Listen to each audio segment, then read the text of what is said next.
आप मेरी बात सुनिए विराम। आप इसको समझेंगे नहीं विराम। उस नोट में प्रधानमंत्री के विचारों पर रोशनी डाली गई है विराम। 10 जुलाई को उनके दिमाग में क्या विचार थे, प्रश्नवाचक चिन्ह। इसके बारे में कहा कि ऐसे उनके दिमाग में विचार आए हैं और उन्होंने जल्दी में उनको लेखबद्ध किया विराम। 10 जुलाई को भी उनके दिमाग में इसके बारे में दुविधा थी कि 5-6 प्रमुख बैंकों का राष्ट्रीयकरण किया जाए या सामाजिक नियंत्रण को जो आज है उसको और मजबूत किया जाए विराम। 9 दिनों में ऐसी कौन सी बात हुई जिससे संदेह खत्म हुआ और बैंकों के राष्ट्रीयकरण के बारे में विचार पक्का हुआ और केवल 5-6 बैंकों के बारे में ही नहीं, 14 बैंकों के बारे में विराम।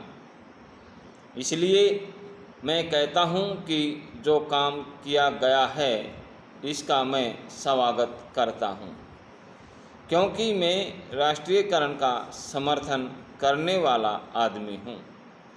लेकिन इसके पीछे जो भावना है, मकसद है, जो राजनीति है, उसको हम लोगों को अच्छी तरह समझ लेना चाहिए विराम।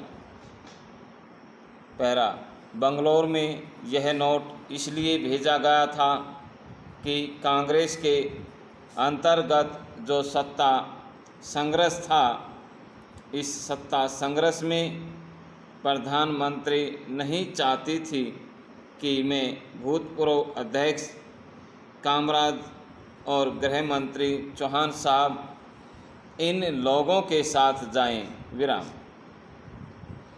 इसलिए उन्होंने ये नोट उनके सामने रख दिया विराम।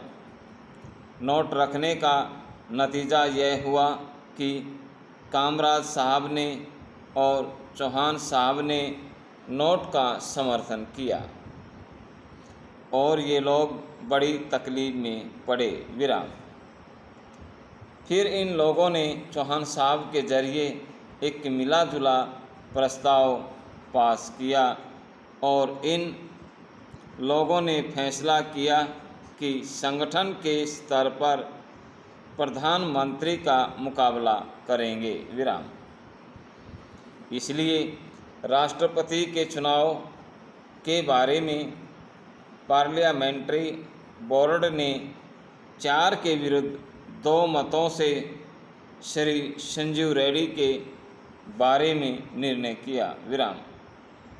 उनका यह नतीजा हुआ कि इनको यह जो हार हुई, इस हार का विजय में परिणत करने के लिए उन्होंने सोचा कि एक ऐसा काम किया जाए जिससे इन लोगों में भगदड़ मचे और 19 तारीख को यह ऑर्डिनेंस निकाल दिया गया विराम।